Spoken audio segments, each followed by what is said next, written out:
ప్రేక్షక మిత్రులందరికీ కూడా శుభాకాంక్షలు. సద్గురు జ్యోతిషాలయం నుండి 2025 జూన్ రాశి ఫలితాలని మనం ఈ రోజు తెలుసుకోబోతున్నాం. మా ఛానల్ ద్వారా చూస్తున్నటువంటి ప్రతి ప్రేక్షక మిత్రులు కూడా మీ యొక్క అమూల్యమైనటువంటి సమయాన్ని ఇచ్చేసి చూస్తున్నారు కానీ కాస్త like and subscription and share చేస్తే మాకు ఇంకా కొంచెం ఎంకరేజ్మెంట్ గా ఉంటుంది. రైట్, జ్యోతిష్ శాస్త్రీత్యా ద్వాదశ రాశుల్లో ముందుగా మొట్టమొదటిది మేషరాశి.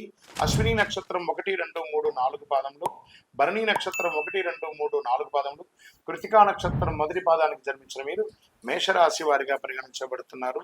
ఈ జూన్ నెల మీకు శుభాశుభ ఫలితాలు ఎలా ఉన్నాయి? గోచార గ్రహస్థితులను బట్టి లగ్నంలో శుక్రుడు, ద్వితీయంలో రవి బుధుడు, తృతీయంలో గురువు, చతుర్థంలో కుచుడు, పంచమంలో కేతువు, షష్టమంలో గురువు, భాగ్యస్థానంలో రాహువు, వ్యయస్థానంలో శని గ్రహాలన్నీ కూడా ఇలా ఉన్నాయి. కెరీర్ పరంగా ఈ నెల బహుశా రెగ్యులర్ కంటే కూడా కొంచెం బాగానే ఉంటుందని చెప్పొచ్చు. విదేశీయ పరిచయాలు, విదేశీయ వాణిజ్యాలు, ఆదాయ వృద్ధికి చాలా అవకాశాలు ఉన్నాయి. Expansion of imports and exports చాలా బాగుంటుంది. కొద్దిగా ఖర్చులు పెరిగే అవకాశం కూడా ఉంది. వృత్తి వ్యాపారంలో ఆశించిన స్థాయిలో రాబడి బాగా పెరుగుతుందని చెప్పొచ్చు. ఉద్యోగాల్లో కొంత పనిభారం, అదనపు బాధ్యతలు పెరిగే అవకాశం ఉంది. మీరు కోరుకున్న చోట ఈ ట్రాన్స్ఫర్స్ కానీ ఇంక్రిమెంట్స్ కానీ ఇంకొక 1 మంత్ వెయిట్ చేయండి, తప్పకుండా అవకాశాలు వస్తాయి. చాలా ముఖ్యమైన వ్యవహారాలని కూడా విజయవంతంగా పూర్తి చేస్తారు మేషరాశి మిత్రులారా. ఏ ప్రయత్నం తలపెట్టినా తప్పకుండా సఫలం అవుతుంది. 1-2 సార్లు ధనయోగం పట్టే సూచనలు ఉన్నాయి. మీకు 7.5 శని స్టార్ట్ అయినా మిగతా గ్రహాలన్నీ కూడా యోగంగా ఉన్నాయి కాబట్టి నిరుద్యోగులకి అవకాశాలు ఉన్నాయి. విదేశీయ ఉద్యోగం కోసం ప్రయత్నం చేసిన వాళ్ళకి H1B వీసా లాంటిది లేదా ఏ దేశానికి వెళ్ళాలన్నా అలాంటి వాటికి కూడా అవకాశాలు ఉన్నాయి. ఆస్తి వివాదం కొలికి వచ్చే అవకాశాలు ఉన్నాయి. పెద్దల జోక్యంతో పరిష్కారం అవుతుంది.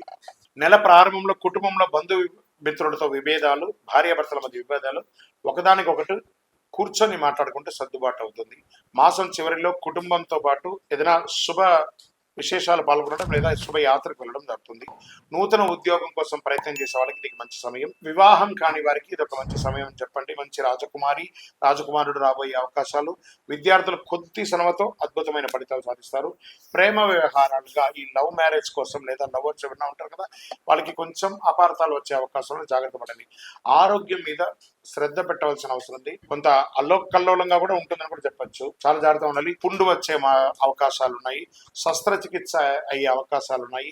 లివర్ ఇలాంటివి కూడా కొంచెం చెక్ చేసుకుంటే మంచిది. రాజకీయ నాయకులకి 70-30గా ఉంది. ప్రజాక్షేత్రం వెళ్ళేటప్పుడు జాగ్రత్తగా ఉండండి. దస్తావేజులు, మీకు విలువైనటువంటి దస్తావేజులను జాగ్రత్త పరచుకోండి. షేర్ మార్కెట్ మీకు 60-40గా ఉంది. వ్యవసాయదారులకి అద్భుతమైనటువంటి బాగుందని చెప్పొచ్చు. మీడియా రంగం వారికి అన్ని రకాలుగా ఎలక్ట్రానిక్ మీడియా కానీ ప్రింటింగ్ మీడియా కానీ అందరికీ కూడా ఇది బాగా ఉంటుందని కూడా చెప్పొచ్చు.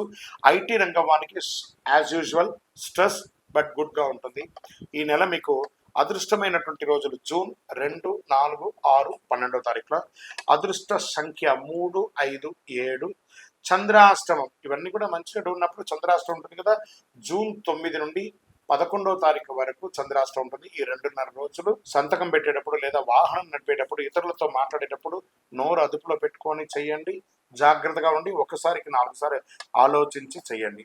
మరి దీనికి ఏమైనా పరిహారం ఏమైనా ఉందా ఈ నెల అనుకుంటే సుబ్రహ్మణ్య స్వామి వారి ఆరాధన చేయడం, సుబ్రహ్మణ్య స్వామికి పాలాభిషేకం చేయడం, సుబ్రహ్మణ్య స్వామి దేవాలయంలో ఒక 19 ప్రదక్షిణాలు చేయడం, సుబ్రహ్మణ్య భుజంగం అనే ఒక మంత్రాన్ని ఎప్పుడు పారాయణం చేస్తూ జపం చేస్తూ ఉండడము, ఇది మీకు చాలా మంచిది. మంచి వేసవి కాలం కదా, చలివేంద్రాలు ఏర్పాటు చేయండి. పేదవాళ్ళకి గొడుగు లేదా చెప్పులు ఇవ్వండి. ఇంకను సకల దోషాలు తొలగండి. అతి శక్తివంతమైనటువంటి కరుంగాళి మాలను ధరించండి. ఒరిజినల్ కరుంగాళి మాలను ధరించండి. ఏదో ఒక దేవాలయానికి సంబంధించింది కాదు, ఇది ప్రతి చోట తయారవుతుంది. ఇది ల్యాబ్ టెస్ట్ చేసి పూజ చేసినటువంటి మాలని ధరించండి. మీ యొక్క వయస్సు సంఖ్య ఎంత ఉందో అన్ని దీపాలు మీ ఇంటి ఇలవేలుపు దేవాలయంలో వెలిగించండి.